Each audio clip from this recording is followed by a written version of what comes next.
Um universo envolto em mistério. Um estilo de vida quase esquecido. Seres que já não existem. Pessoas que viveram séculos. Supostos gigantes caminhando entre os homens. E um tempo que continua despertando a curiosidade de muitos. Sim, estamos falando da era pré-diluviana. A Bíblia descreve esse período nos primeiros capítulos do livro de Gênesis. Segundo o texto sagrado, a humanidade, antes do dilúvio, alcançou grandes feitos, mas também mergulhou em uma cultura marcada pelo pecado. Mas como era o cotidiano das pessoas naquela era? O que elas faziam? O que realmente aconteceu antes do grande julgamento das águas? É sobre isso que trataremos neste vídeo. Tudo começou com Adão e sua família. O primeiro núcleo humano após a expulsão do Éden. Adão e Eva tiveram muitos filhos, sendo Caim o primogênito, e também o primeiro a cometer assassinato, tirando covardemente a vida do irmão Abel. Por causa disso, Deus marcou Caim e ele fundou uma cidade chamada Enoque em homenagem a seu filho. Essa foi a primeira cidade mencionada nas Escrituras em Gênesis. Ao contrário de algumas teorias não bíblicas, a Bíblia é clara ao afirmar que o ser humano foi criado por Deus como um ser racional e moral. Isso significa que, embora o conhecimento humano tenha evoluído ao longo do tempo, a Bíblia não apoia a ideia de uma evolução da espécie como algumas teorias científicas propõem. Basta observar o relato bíblico. Caim já possuía a capacidade de construir uma cidade. Seus descendentes também realizaram grandes avanços.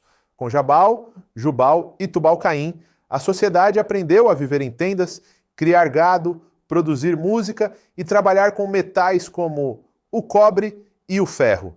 Na época de Noé, o ser humano já tinha o conhecimento necessário para construir uma arca gigantesca, conforme as instruções divinas. Embora os detalhes não sejam muitos, está claro que o período pré-diluviano foi marcado por notável desenvolvimento cultural e tecnológico. Uma dúvida comum sobre essa era é: quanto tempo ela durou? A verdade é que a Bíblia não determina esse tempo com precisão. Muitos estudiosos acreditam que o intervalo entre a criação e o dilúvio foi mais longo do que o restante de toda a narrativa bíblica. Várias tentativas de datação foram feitas, mas nenhuma obteve sucesso. A única pista cronológica está na genealogia de Gênesis 5, mas esse registro não foi escrito com a intenção de datar eventos. Genealogias bíblicas têm como foco a linhagem e não necessariamente a cronologia. Por isso, é possível que existam lacunas intencionais nesses registros. Quando um texto diz que alguém gerou outro, pode estar falando de um ancestral e não de um pai direto. Muitos estudiosos creem que isso também ocorre em Gênesis 5. Mesmo assim, essa lista genealógica nos mostra algo importante. O avanço humano na era pré-diluviana pode ter sido impulsionado pela longevidade. Todos falavam a mesma língua e viviam centenas de anos, o que facilitava a disseminação de conhecimento e o desenvolvimento de novas tecnologias.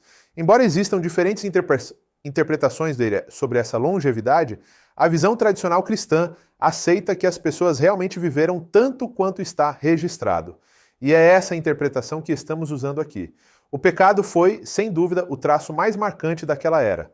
O estilo de vida de Caim se espalhou rapidamente.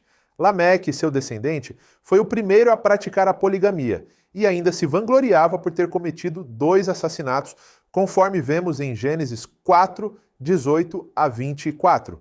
Caim, após matar Abel, nem sequer demonstrou arrependimento, pelo contrário, considerou injusta a punição de Deus.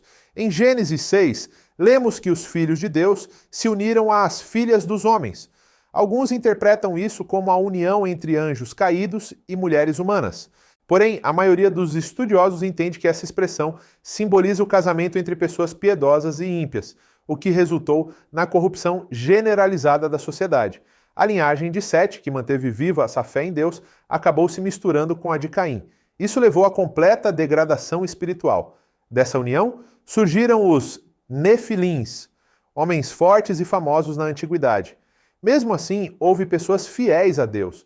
Abel, por exemplo, é lembrado como o primeiro mártir e exemplo de fé no Novo Testamento. Enoque, que teve uma relação tão íntima com Deus, foi levado para não ver a morte. Noé, por sua vez, cresceu naquele cenário, mas permaneceu justo. Segundo o texto bíblico, apenas Noé e sua família foram poupados quando a maldade da humanidade atingiu o limite do tolerável para Deus. Foi então que o juízo chegou. A ira divina se manifestou e a terra foi destruída pelas águas. O texto bíblico chegaria a dizer que Deus se arrependeu de ter criado o ser humano. Tamanha era a corrupção.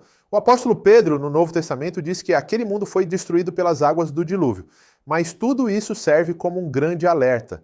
Jesus mesmo afirmou que, nos últimos dias, a humanidade voltará a viver como no tempo de Noé, cada um seguindo seus próprios desejos, se entregando ao prazer e ignorando os chamados ao arrependimento. Assim como aconteceu antes do dilúvio, muitos só despertarão quando o juízo for inevitável. Jesus até comparou os ímpios sendo levados pelas águas àqueles que serão surpreendidos no fim dos tempos. E você, o que pensa sobre o mundo pré-diluviano? Deixe sua opinião nos comentários. E se gostou deste vídeo, inscreva-se no canal, caso ainda não seja inscrito.